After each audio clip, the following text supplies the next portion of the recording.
Shalom saudara, sebagai umat Kristiani tentu kata shalom tidak asing bagi kita. Shalom berasal dari bahasa Ibrani yang artinya damai sejahtera. Tentunya hal ini tidak lepas dari identitas sebagai umat Kristiani dan setiap orang yang mengikuti Yesus. Seperti yang tertulis dalam Kolose pasal 3 ayat 15. Hendaklah damai sejahtera Kristus memerintah dalam hatimu, karena untuk itulah kamu telah dipanggil menjadi satu tubuh dan bersyukurlah. Dalam edisi Voice of Pentecost kali ini, kita akan sama-sama membahas tentang damai sejahtera di bumi. Pada kelahiran Tuhan Yesus, malaikat datang dan menyampaikan kabar tersebut, salah satunya kepada para gembala, bahwa Sang Juru Selamat telah lahir di dunia. Tampak pula bala tentara surga yang memuji Allah seperti yang tertulis dalam kitab Lukas pasal 2 ayat 13-14. Seruan pengagungan kepada Allah juga dilakukan setiap waktu di surga. Hal itu seperti yang disaksikan oleh Rasul Yohanes pada saat ia dibuang di Pulau Patmos. Hal itu tertuang dalam Wahyu pasal 4 ayat 8. Demikian hendaknya hal itu terjadi di bumi, yaitu terdapat nyanyian pengagungan bagi Allah setiap waktu. Namun sayangnya manusia yang sudah jatuh dalam dosa tidak dapat senantiasa mengagungkan Tuhan.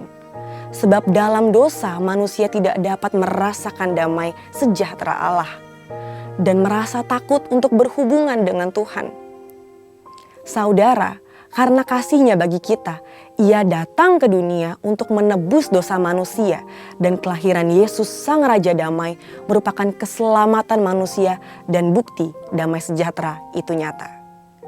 Tuhan Yesus memberitakan Injil, menyembuhkan orang sakit, mengusir setan-setan, dan melatih murid-Nya untuk melayani. Pada akhirnya, karya yang terbesar adalah mati di kayu salib untuk menebus dosa manusia. Sebab hanya di dalamnya ada pengampunan dan pemulihan hubungan manusia dengan Allah.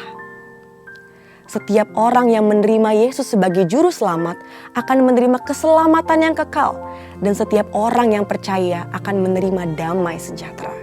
Damai sejahtera di bumi nyata karena adanya pemulihan hubungan orang yang berdosa dengan Tuhan Yesus. Seperti yang tertulis dalam Yohanes pasal 14 ayat 27. Damai sejahteraku tinggalkan bagimu, damai sejahteraku kuberikan kepadamu. Dan apa yang kuberikan tidak seperti yang diberikan oleh dunia kepadamu. Janganlah gelisah dan gentar hatimu.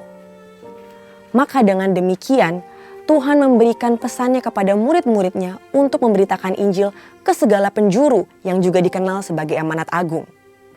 Dengan kuasa Roh Kudus, para murid memberitakan Injil, menyembuhkan orang sakit, dan mengusir setan-setan.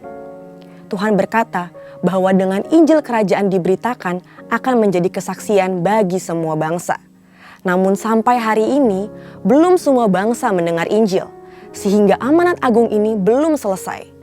Saat ini, gereja dapat menggunakan kesempatan untuk menyelesaikan amanat agung melalui teknologi.